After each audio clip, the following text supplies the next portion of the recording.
का। और जो वार्ड पार्षद जाके 4 लाख 5 लाख रुपए में बिक जाते थे, तो जो उनको खरीदता था अगर 5 लाख रुपए इन्वेस्ट उन पर किया है तो उसका तो टारगेट रहेगा ना। सरकार ने बहुत अच्छा चीज किया कि डायरेक्ट चुनाव जनता के कि हमको अगर चेयरमैन बनते हैं तो 5,000 रोजगार उत्पन्न करेंगे, 5,000 युवाओं को रोजगार देंगे। वो कैसे देंगे ये मैं जानता हूँ। वोट करेगी जो ये कहेगा कि मैंने इस नगर परिषद में लूटा है, हमको एक और मौका दीजिए, अब ज्यादा लूटूंगा, ऐसा जनता। मेरा परिवार राजनीतिक नहीं रहा है, मेरा परिवार दबंग नहीं रहा है, मेरा परिवार किसी को कहीं क्षति नहीं पहुंचा है, मेरे पर कोई आरोप नहीं लगा सकता कि किसी का मैंने 1 रुपया कुछ गलत तरीका से इनको कोर्ट से थोड़ा देर के लिए राहत मिला है। आज नहीं तो कल तो जेल जाना है और भ्रष्टाचार का जो पैसा है वो तो देना ही। अब BA, BCom, BSc और MA, MCom करें विश्व की सबसे बड़ी यूनिवर्सिटी इग्नू से। सॉल्ड असाइनमेंट और गाइड बुक्स प्राप्त करें। संपर्क करें Mahakal computers, DAV college gate के सामने, सिवान।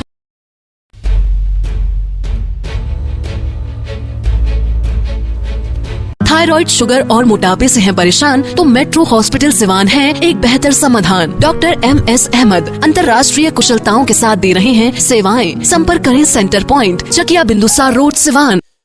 नमस्कार, आप देख रहे हैं ATN लाइव और मैं हूं चंदन। नगर परिषद का चुनाव होने वाला है और ऐसे में आप देख सकते हैं कि लगातार हम आपको दिखा भी रहे हैं कि कई प्रत्याशी, चाहे वो चेयरमैन के हों या फिर उप सभापति के लिए दावेदार हैं, लगातार दौरा चल रहा है। और इसी क्रम में आज हम पहुंचे हुए हैं प्रिंस उपाध्याय।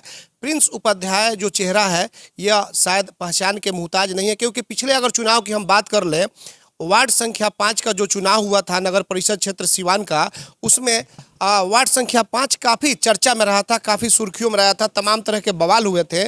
और इस बार फिर से प्रिंस उपाध्याय की पत्नी अन्नू देवी चेयरमैन के लिए दावेदार है। कहा जा रहा है कि महिला सीट है, उसको लेकर के प्रिंस जी हमारे साथ मौजूद हैं। प्रिंस जी, क्या लग रहा है कि इस बार पिछले बार तो आप लोग पार्षद का चुनाव लड़े, काफ़ी टसमटस हुई, कई तरह के विवाद भी हुए, इस बार किस तरीके से ताल आप लोग ठोक रहे हैं?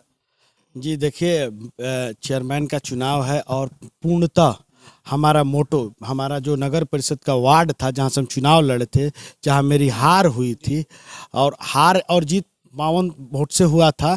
और किसी को कम वोट मिल जाता है, किसी को ज़्यादा वोट मिला तो कोई कुर्सी के पास चला गया, कोई कुर्सी के पीछे रह गया। चुनाव लड़ेंगे तो हार जीत होते रहेगा। हमारा शुरू से एक एजेंडा रहा। हमारे यहाँ जो पार्षद थे वो करीब पति पत्नी 15 साल हमारे यहाँ 20 साल पार्षद रहे हैं मेरे वार्ड से, और जो कहते थे कि मैं यहाँ विकास करूँगा, और 15 सालों में उन्होंने विकास कुछ नहीं कर पाए। उसके बाद हुआ कि हम चेयरमैन बनेंगे तो विकास करेंगे, और चेयरमैन बनेंगे तो यहाँ के इस वार्ड के कुछ लोगों को हम कार्य देंगे। तो वो भी उनको ऊपर वाले की कृपा से वो चीज़ भी मिला कि वो विकास करें। आप हमारे वार्ड में घूमिएगा, अभी आपको एक चीज़ और बता दें कि भ्रष्टाचार में वो संलिप्त हैं, जिससे उनको हाई कोर्ट ने राहत दिया हुआ है। हाई कोर्ट ने उनको राहत दिया है, जिसमें उच्च न्यायालय के निर्णय भ्रष्टाचार के विरुद्ध आवाज़ उठाने से जो इसमें जांच अधिकारी थे उनको भी ठेस पहुंचा है, और जो इसमें लगे थे भ्रष्टाचार उजागर करने के लिए उनको भी दुख हुआ। और जो सचिव महोदय जो इनको बर्खास्त करने के लिए चिट्ठी निकाले, वो भी कहीं ना कहीं बहुत दुखी हुए।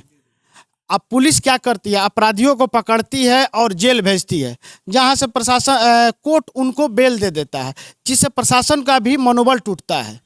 तो वैसा नहीं होना चाहिए। भ्रष्टाचार तो हुआ है, अगर भ्रष्टाचार नहीं हुआ है, ये तो न्यायालय का फैसला है। न्यायालय क्या कर रही है वो न्यायालय का फैसला है। जो वहाँ के जस्टिस होंगे उन्होंने जो कुछ हुआ है, जो मामला सामने आया है कि बर्खास्तगी खत्म हुई है और फिर से कहा गया है कि आप पदभार ग्रहण कीजिए। देखिए, कोर्ट का फैसला सर्वोपरि होता है। वो जो भी फैसला देते उसको सबको मानना है, लेकिन जो तरीका था इनको हटाने का, वो कहीं ना कहीं प्रशासनिक अधिकारी से चूक हुई, जिसके वजह से उनको कोर्ट ने राहत दिया है। लेकिन इससे कोई ये नहीं कह सकता कि वो भ्रष्टाचारी नहीं है। अगर भ्रष्टाचारी नहीं है तो क्यों हर जगह सिवान में किधर से भी किसी भी रोड के तरफ से घुसिएगा तो सब जगह अच्छे अच्छे तोरण द्वार बने रहते हैं, पेड़ पौधे लगे रहते हैं। और हमारे जिला में ऐसा क्यों है कि जहाँ से जाइए वहाँ कचरा का अंबार मिलेगा। घोटाला, आप कहीं भी कोई भी रोड ढलाई होता है, आपको 9 इंच 8 इंच का ढलाई होता है। हमारे वार्ड में घूमिएगा 3 इंच से 4 इंच का ढलाई हुआ है और सारे रोड टूट चुके हैं। तो हमारा अभी एक चीज देखने को मिल रहा है प्रिंस जी कि तमाम वार्डों में देखा जा रहा है कि नल जल को लेकर के किनारे किनारे खुदाई कर दी गई है और उसको छोड़ भी दिया गया है, कहीं उसको पैक कराया जा रहा है, कहीं छोड़ दिया गया है। लोगों की काफी परेशानी बढ़ गई है और कोई सुनने वाला नहीं है। ये क्या माना जाए, ये क्या इसमें भी कुछ बड़ी राशि उगाही वाली क्या बात सामने आ सकती है क्या? देखिए, माने कोई भी नल जल तो पूरा लूटो खसोटो योजना है। इसमें कैसे धन का उगाही किया जाए, कैसे आपके जनप्रतिनिधि पैसा कमाएं, इस सब का वही व्यवस्था है। क्योंकि नल जल का हमारे देखने से इसका आवश्यकता नहीं, जितना नल जल में पैसा खर्च हुआ है। हमको नहीं लगता कि नगर परिषद में किसी को पानी की व्यवस्था, पानी का दिक्कत है कि नल जल का व्यवस्था किया गया है। इसको अगर हम खर्च करते विकास पर, इसको खर्च करते किसी छोटा मोटा फैक्ट्री बैठाने पर, तो रोजगार उत्पन्न होता है। ये कोई ज़रूरत नहीं था नल जल की योजना लाने की। इसमें पूर्णतः लूटा जा रहा है। जहाँ जल की आवश्यकता है वहाँ आज भी जाइएगा पहाड़ी क्षेत्रों में, जहाँ लोग पानी 100-100 किलोमीटर और 200-200 किलोमीटर के लिए से टैंक आता है उनके पीने के लिए पानी। तो ये पैसा वहाँ खर्च करना चाहिए था कि ये पानी हमको कहीं से उठा के ना लाना। इस बार का जो चुनाव हो रहा है, आम लोगों को यह दे दिया गया है कि अब चुनाव डायरेक्ट आप लोग करेंगे, चेयरमैन का, फिर उपसभापति का, वार्ड पार्षद का, एक व्यक्ति 3 जगह वोटिंग करेगा। कितना इसका फायदा और लोगों को मिलेगा या फिर आपको मिलेगा? क्योंकि अब तो डायरेक्ट जनता चुनेगी चेयरमैन को, तो कितना फायदा मिलेगा और कितना उन्हें नुकसान होगा जो लोग करोड़ों का खेल खेलते थे इस तरीके के चुनाव में? देखिए, माने सरकार ने ये बहुत अच्छा चीज़ किया कि डायरेक्ट चुनाव जनता के हाथों में दे दिया। क्योंकि जनता अगर किसी वार्ड पार्षद को वोट करती है तो अच्छे वार्ड पार्षद को वोट करती है कि हम इसको वोट कर रहे हैं, ये जाएगा तो मेरा विकास करेगा। और जो वार्ड पार्षद जाके 4 लाख 5 लाख रुपए में बिक जाते थे, तो जो उनको खरीदता था, अगर 5 लाख रुपए इन्वेस्ट उन पर किया है तो उसका तो टारगेट रहेगा ना कि हम 10 लाख रुपए कमाएं। तो कहाँ से विकास होगा? और जनता इस चुनाव में अगर जो अच्छे हों, जो लगे कि हमारे विकास कर सकते हैं, जो कुछ ना कुछ जिला के लिए कर सकते हैं, मैं ये नहीं कहता हूं कि जनता मेरे को वोट करे। अगर मैं अच्छा हूं, अगर अच्छा कार्य कर सकता हूं, तो मुझको एक बार भरोसा करे और मुझको इस नगर परिषद का चेयरमैन बनाए और देखे कि कैसे विकास होता है।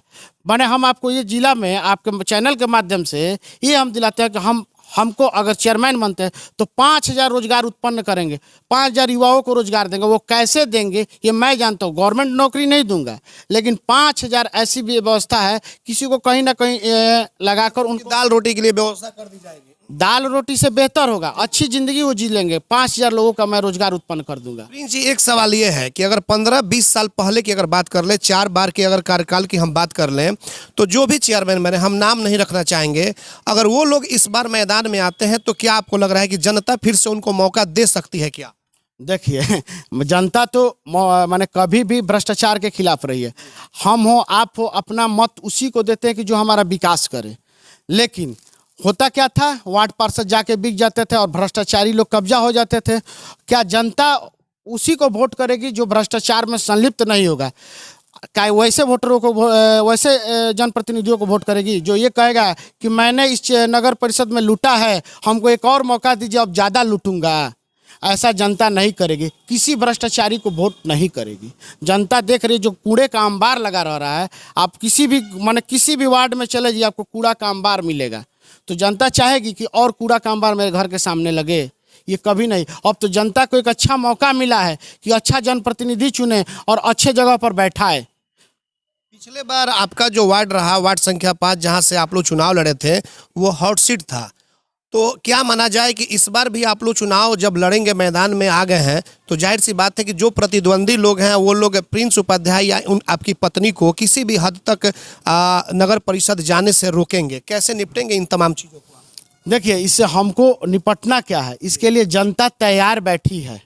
जिले के जितने भी वार्ड के सदस्य हैं जो वोटिंग करेंगे, वो सब तैयार बैठे हैं कि हमको अच्छे प्रतिनिधि को पहुंचाना है सदन में, जो हमारे ज़िले का विकास कर सकते हैं, हमारे नगर को सुंदर बना सके। तो उसको हमको नहीं निपटना है, उन लोगों को जनता जवाब देगी। बहुत सारे लोग मैदान में हैं भी, आप देख रहे होंगे लगातार दौरा भी कई लोगों का चल रहा है। तो आपका क्या कुछ मुद्दा होगा, क्या कुछ आप घोषणा करेंगे, कैसे शहर को विकसित करने का काम करेंगे? कुछ आपने प्लानिंग की होगी, सोचा होगा कुछ शहर के को विकास की तरफ ले जाने की? जी बिल्कुल, पहला मेरा प्रोजेक्ट रहेगा शहर में कचरा ना हो, और हम ऐसा कुछ व्यवस्था करेंगे। हम इंदौर गए थे, इंदौर घूम के आए हैं, और कुछ ऐसा सिस्टम है जो मेरा मैंने अपना ब्रेन के अनुसार हमें उसको सोचा है कि आपको कचरा तो कहीं लोग अपना कचरा फेंकेगा नहीं, कचरा अगर उनके दरवाजे के सामने हो तो उसको एकत्रित करके रखे रहेंगे और उसको एक सही जगह पर उस कचरे को ले जाएंगे। ऐसा मैं व्यवस्था बना दूंगा। शहर में आपको कहीं कचरा नहीं मिलेगा। सीवरेज का प्लान, नाला जो बना है, नाला इसलिए बनता है कि कैसे बना दें और पैसा उसका कमीशन आ जाए। नाले का निर्माण होना चाहिए कि पानी का स्लोपिंग कैसे होना चाहिए। बरसात के मौसम में शहर की क्या स्थिति होती है ये आपसे छुपा नहीं है। 3-3 4-4 फीट के सड़क के ऊपर तक पानी लगता है, कहीं से कोई निकासी नहीं है, सही तरीके से नाला नहीं है जो कि पानी का निकासी हो सके। जी बिल्कुल, कहीं भी पानी का निकासी नहीं है और इसके लिए सीवरेज प्लान एक बनाएंगे। बना हुआ है, मेरा डीपीआर तैयार है और एक अपने यहाँ के बहुत पुराना किसी ने तैयार करके रखा था जो हमको मिला है और उन्होंने बोला है कि इस पर ज़रूर काम होना चाहिए। मैं उनसे बोला हूं कि अगर मैं चुनाव जीतता हूं तो सीवरेज का और नगर परिषद में जितना कचरा का अंबार है उसका सफाई का व्यवस्था करूंगा। क्षेत्र में आप जा भी रहे हैं, लोगों से खैर मिलना जुलना आपका है, लोगों का कैसा फीडबैक मिल रहा है? क्या लोग किस तरह के नेता को चुनना चाहते हैं? देखिए, लोगों का एक ही मोटो है, भ्रष्टाचारी को किसी भी हाल में कुर्सी पर नहीं बैठने देना है। कोई भी जो अच्छा हो, जो अच्छा काम करेगा उसके साथ रहेंगे। लोगों का अपार जन समर्थन मिल रहा है। लोगों से मेरा व्यक्तिगत बात हो रहा है, डोर टू डोर मुलाकात हो रहा है, तो वो लोग कह रहा है कि इसके लिए सफिशिएंट आप हैं, क्योंकि इसके पहले 4-5 पार्षद रहे हैं, सब पर कहीं ना कहीं भ्रष्टाचार का आरोप लगा है और उनका केस कोर्ट में लंबित है। बहुत सारे यहाँ पे जैसे कि कहा जा रहा है कि मजबूत उम्मीदवार आएंगे भी अभी, और बहुत सारे चेहरे हैं जो कि सामने नहीं आ रहे हैं। ऐसे में आप अपनी पत्नी को चुनावी मैदान में लाए हुए हैं, क्या कुछ सोच समझकर आपने चेयरमैन के लड़ाई लड़ने के लिए सोचा है? देखिए, मेरा वार्ड जो है, मैं वार्ड का चुनाव पहली बार लड़ा। मेरा परिवार राजनीतिक नहीं रहा है, मेरा परिवार दबंग नहीं रहा है, मेरा परिवार किसी को कहीं क्षति नहीं पहुंचा है, मेरे पर कोई आरोप नहीं लगा सकता है कि किसी का मैंने 1 रुपया हड़पा है, कोई गलत काम किया है, कोई मेरे पर आरोप नहीं है। तो ये आखिर क्या कारण था कि मेरे वार्ड के लोग यहाँ पे मेरे लिए पूरा तन मन धन के साथ मेरे साथ खड़े थे।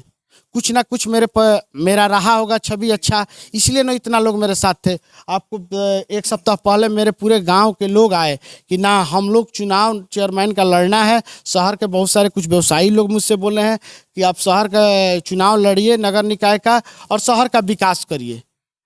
तो इससे के साथ मेरे साथ सारे लोग जुड़े हुए। इस बार भी प्रिंस जी बाहुबल और धनबल का प्रयोग बिल्कुल होगा, इससे कहीं इंकार नहीं किया जा सकता। देखिए, शहर ये जो वोटिंग होता है ये पढ़े लिखे लोगों का वोटिंग होता है। शहर में सभी लोग माने जो एजुकेशन नहीं प्राप्त किए हैं, तो व्यवसायिक वर्ग में है, कहीं ना कहीं वो लोग डेवलप लोग होते हैं। वो लोग आपको 500 रुपये 1000 रुपये पे बिकने वाले लोग नहीं हैं। गांव देहात में क्या होता है, मांस मछली साड़ी बांट कर लोग चुनाव जीत जाता है। इसमें लोगों को विकास अपना मतलब है। कोई ऐसा नहीं है जो दूसरे को मदद ना कर दे, तो वो आपसे क्यों पैसा लेगा और क्यों वोट करेगा पैसा पे?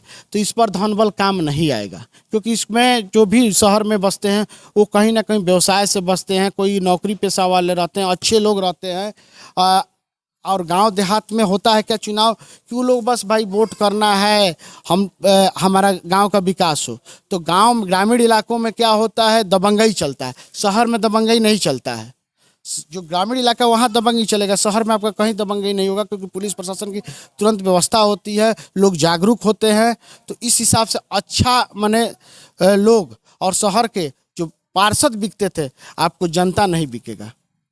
चलिए, आपने देखा कि प्रिंस उपाध्याय थे, आज इनकी पत्नी अनु देवी चुनावी मैदान में होंगी, इस बार चेयरमैन के लिए चुनाव लड़ेंगी। हालांकि जिस तरीके से कुछ और भी शायद कहना चाह रहे हैं, कुछ और भी कहना चाह रहे हैं। देखिए, कोर्ट ने राहत दिया है, जेल तो जाना ही जाना है, ये जान जाइए, क्योंकि FIR हुआ है। कोर्ट ने ये नहीं कह दिया है कि आप बच गई हैं, आपको बाइज्जत बरी कर दिया जा रहा है।